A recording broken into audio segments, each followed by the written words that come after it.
Welcome to the 3-Year-Old Parenting Podcast, where we have conversations about parenting with grace and how to better disciple our own children. I'm Pastor Melissa. I'm the lead pastor and a single mom of a toddler.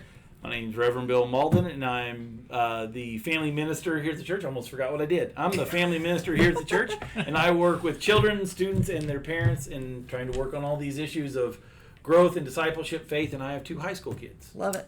I'm Pastor Kevin Anderson, or for short, Rev Kev works. I'm pastor of community and have 2 kids who are, one is in junior high and one is in high school. Welcome to episode 9, the Dojo, or maybe we should have named it the Mojo Dojo Casa House, which neither of you get because you haven't seen the Barbie movie yet, and it really hurts my soul. Maybe by the time we air this, I will have seen it. By the time this airs, I will probably I don't want to get kicked out of the circle.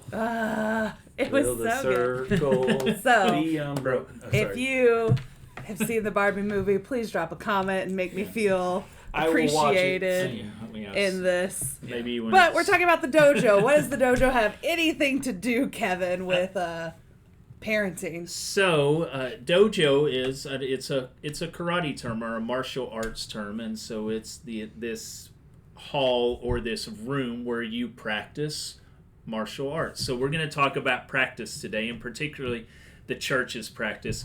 Maybe y'all have heard this somewhere, or maybe you watching or listening have heard when somebody says something to the effect of, I don't have to go to church to know what I believe. I've heard that time and time again, and I kind of cringe when I hear that statement. There's some truth to that, but it's missing a key aspect of going to church, one of those being relationships and specifically practicing your faith with other people around and being in relationship. I can't read the New Testament specifically. I mean, I can't read all of Scripture, but specifically the New Testament with Christ and devoid him of community. Right. And so to me, I can get behind an argument of institutional church. You know, I can get in that with you of like saying that like I've been wounded by that, and I've had to find my own church community that maybe looks more organic, or you know, a small group, an accountability group that walks with me in a season, but it can't be you alone. Yeah. Right. No, I'm with you. Yeah, and so I've heard that quite often, and I think the reason we go to church, we go to worship, we go to learn, we go to be in community with the community of faith and with others, but we go to practice. And I don't remember which podcast we talked about it, but it was this Bill, you made the statement about perfection, right? And practice. What was that? No, practice I think it was and me. Perfection. Perfect. The last one. Practice doesn't make perfect. Practice doesn't make perfect. Perfect practice makes perfect. Yeah. Yes, and so we're never going to be perfect, but we can practice. And so when we go to church, but there's this thought, and I forget who says it, but to become an expert at something, you need 10,000 hours. Yeah. 10,000 hours of practice to become an expert at something. And so I did math on my calculator on my phone. So if you were to go to church for 10,000 hours, if you went, let's say 2 hours a week, so you went for, say, worship and Sunday school, you would have to go to church for 96 years to get to 10,000 hours. And so that's if you don't miss a single Sunday. Which is why it's so important that we talk about doing scripture reading on your own, devotional reading, all these spiritual practices, because if you only go those 2 hours a week, it's so much. Kind of tied to your thing, I've heard another kind of version of that where if you'll do something 1,000, I think it's 1,000 hours a year, I think, or whatever it was, or 1,000 minutes, or I think it breaks down to like 18 minutes a day. It puts you in like the top 95% of whoever does whatever that thing is. So if you'll shoot free throws for 18 minutes a day, every day, eventually you'll become one of the top 95% free throw shooters. Whatever it is you do on just about anything, if you'll do 18 minutes worth a day, you become one of the top 95% eventually. You can get better at it. When probably about a decade ago, one of our friends had a roller skating party for, I think it was their 30th birthday, and I told my wife I couldn't roller skate. Yeah. She didn't believe me. Then I proved to her that showed her I actually was telling the truth. I fell down. It's like, will I ever be good or great at roller skating? Probably not. But there's no way I'm going to get better unless I were to practice it. And so that goes for our faith. That goes for us coming. But 20 minutes coming a day to church for 10 years, you probably would be a pretty good roller skater if you committed 20 minutes a day every day for 10 years. Yeah, please don't buy me roller skates because I'd turn somebody an ankle. Give him roller skates. Please. That would be a funny Barbie video. movie roller skates. Is there roller skates? Oh my goodness, yes. Ken has roller skates, the roller blades that go with him everywhere. I am telling you right now, if some of my seminary friends watch this, there's going to be pink roller skates. Actually, his are neon yellow. Oh, that's better. I mean, even better. Oh my goodness. But I love this idea of the dojo being where we practice something because, again, if we think about following Jesus and we're trying to go out into the world and be Christ-like, how hard is that with people who don't share that vision with us and that orientation? And so you have to go somewhere and try to do it and learn to do it with others who are kind of doing the same thing that can help you learn and grow and get better so that you can go out into a world where they're not on your they're not supported. And so if you can't pull it off at church, you have to come here and practice it here. Right.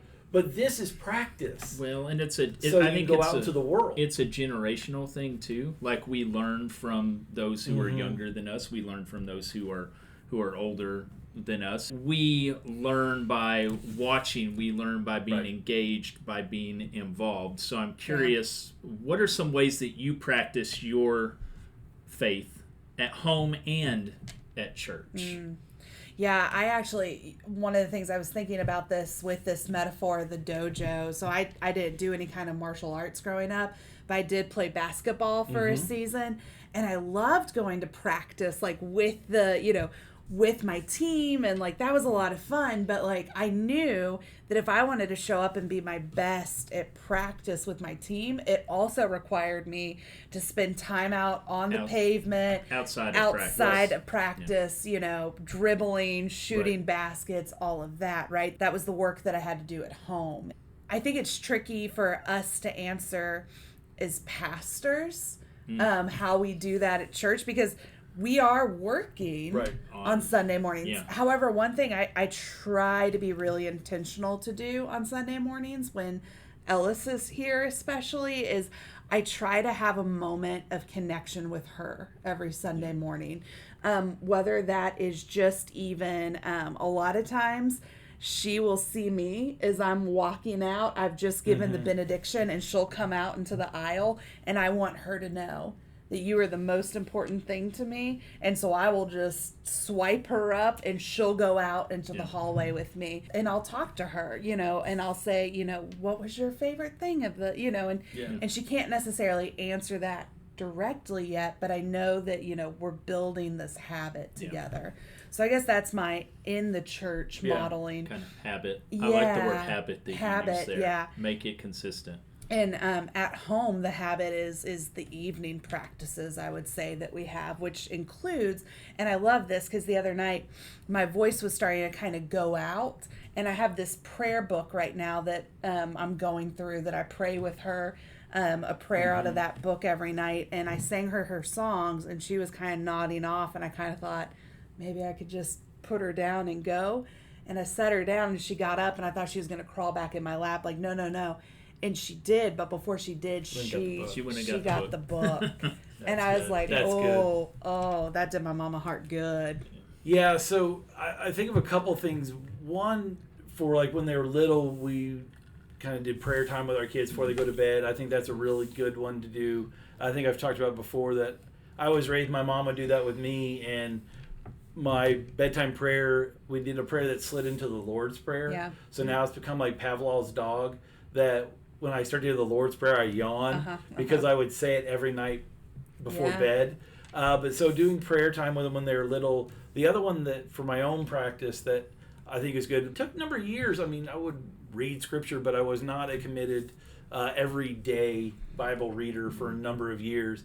But I've gotten into doing the year in the Bible for the last many years, and doing that through different ways. And I use an app and listen to it. But that was one of the things. Like even like I would drive my kids to school, and they get in the car, and you're like, well, I'm in the middle of getting in my my devotional Bible time, and you get to listen to it as we go to the school. Yeah. And yeah, that's probably not what they wanted to listen to, but they also knew that Did was they something want to I do listen every to day. Taylor Swift? Yes, they would probably be more Swifties than. All right, But they knew that this is something I listen to every day. I do well, a and chunk it's modeling. It's Yeah, modeling exactly. that behavior that they see or hear that's and then going the on. other one is something I picked up in one of the churches I worked in, and it's something we try to do in our home with our kids, is kind of what we expect them in their participation within church to look like. And I heard it called worship +1+1, and that's kind of the way we do it. It's going to worship, so that's the first thing. Weekly worship is the first and foremost thing. And then find one thing where you're going to grow kind of intellectually, that discipleship. Now that can be Sunday school, that can be youth group. I don't expect kids in my home or even in my programs to come to everything. You shouldn't have. If you want to come, you can come to everything. But it is not the expectation. But the expectation is come to one thing at least, one thing a week that's helping you learn and grow, especially in your formation, information, that kind of piece. And then the other +1 is some way to serve. Yeah. Mission trip, mission weekend, somewhere around the church, somewhere just in the community. But weekly worship, some discipleship thing to help you learn and grow, and then some place to serve. And so that's something we've kind of set out for our kids, is this is our expectations of you. Again, working in churches, and I'm hosting a bunch of programs and doing a bunch of things. I don't expect even my own kids to come to everything. Yeah. Yeah. But this is what we expect: worship, a discipleship, and a service. Yeah. And let's talk about what that looks like for you. Yeah. And I have 2 kids, and so different ones do different ways. So. Yeah, and our kids are older now, but when they were younger, they were always in church with us. Were they always paying attention? Absolutely not. I mean, my daughter, when she went to 2 worship services at 2 different churches, she would nap during one of the sermons, and because she's like, I'm just going to wait till Dad starts talking to rest. And she would do that, but she would pick up these other things that were going on. She knew that people cared about her. And now, as our kids are older, there's something, and Kathy came up with this a couple weeks ago, and she posted it on her Facebook page, but it was looking for glimmers. Okay. And so you look for glimmers or God moments. We call them God moments in our house. And so she posted that on Facebook, and then so at dinner we'll say, okay, what was your, maybe it's you saw a sunset and you're reminded of God's beauty, or maybe it's that you did something nice for somebody else, or maybe somebody who irritates you or has kind of gotten on your nerves says something nice, or you see a change in their behavior. But you look for these moments each day, and I think our kids have kind of know that they're going to get quizzed about so it. they Maybe start looking for it. it's like, okay, well, you're going to have to answer as we're going around the table. But it's just those simple things where we can bring attention to how we are modeling that. We do that with students on mission trips. That's one of my favorite things. At the end of the night, we always end with, "Where have you seen the face of God today?" And they know, and that's the thing. You're like, no, this question's coming tomorrow. Yeah. So look. be looking for tomorrow, because we're going to ask, where did you see the face of What a God? powerful way to move through life, expecting God to show up, because God is there. Right. And if we expect God to be there, if we know God is there, and it's a question of are we paying attention? It's such a beautiful way to move through the world. And man, I had that experience a few weeks ago on a Sunday morning. It was one of those Sunday mornings where everything that could go wrong before church service started did go wrong. Wait, you're saying that's not the norm? The AC went out. The AC went out.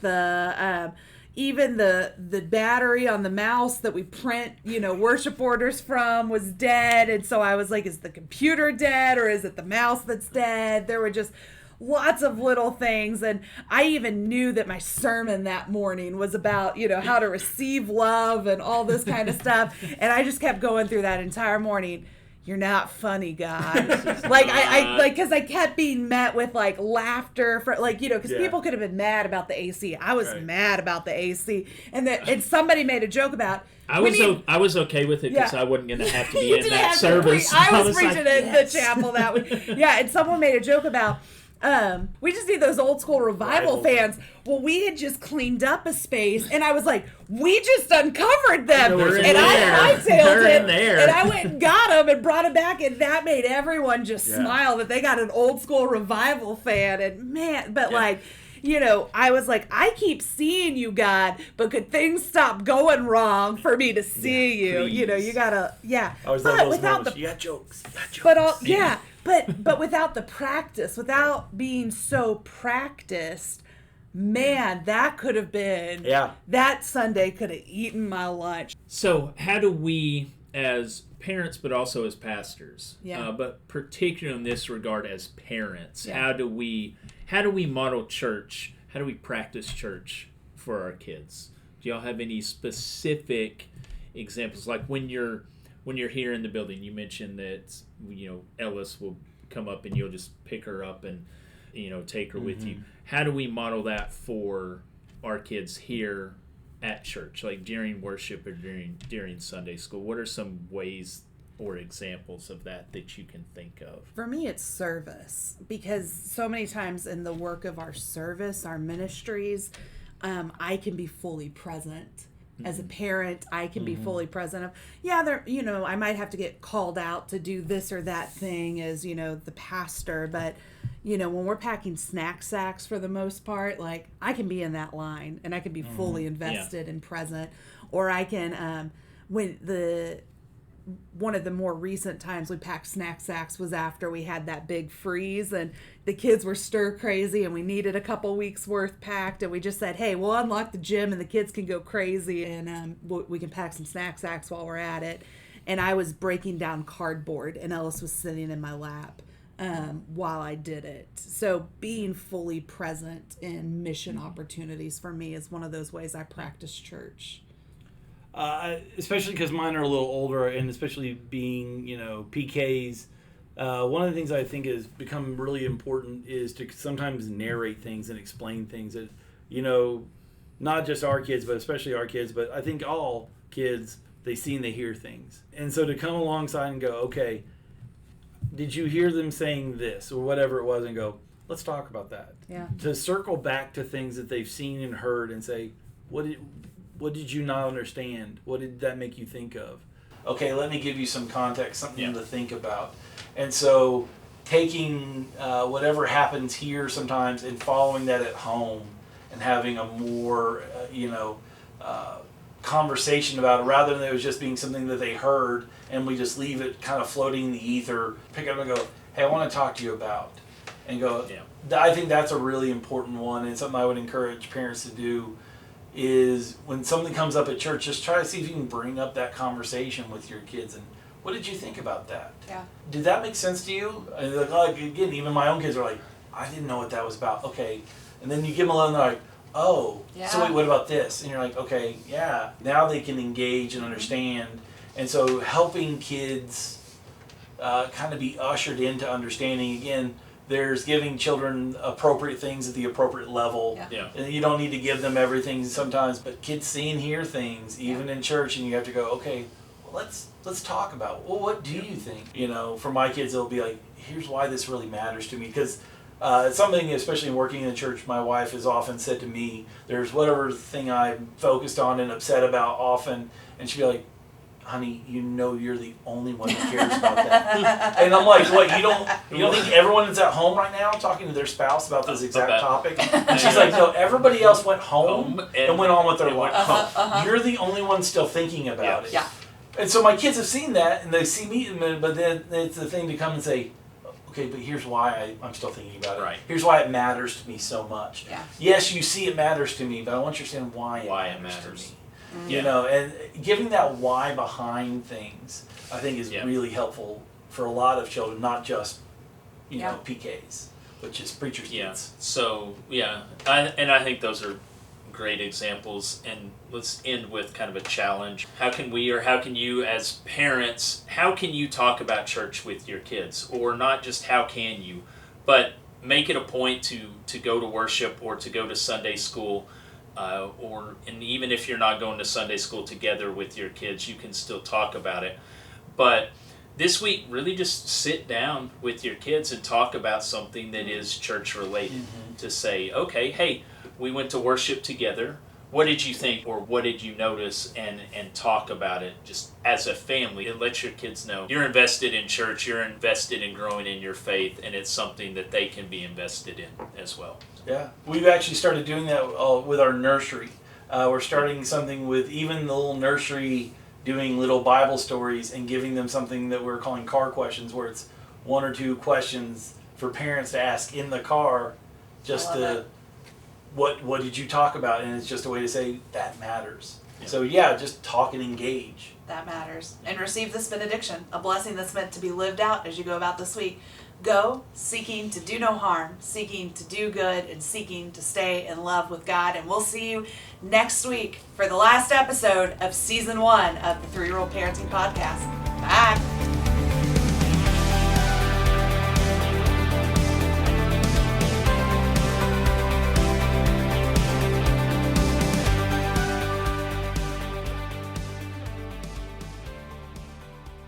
I even told Wesley, our choir director, there was a moment right before I started being able to really see. I said, Wesley, if one more thing goes wrong, the devil might win this Sunday. And I think Wesley was kind of like, whoa. Like, it's okay. Thank you, Wesley. Wesley's like, so I'm not going to tell her about that thing that just happened now. Right. Maybe next week. I'll catch you later. No, it's fine. What did you have to say, Wesley? It's okay. It's fine. Don't worry about it. I'm good. Don't worry about it.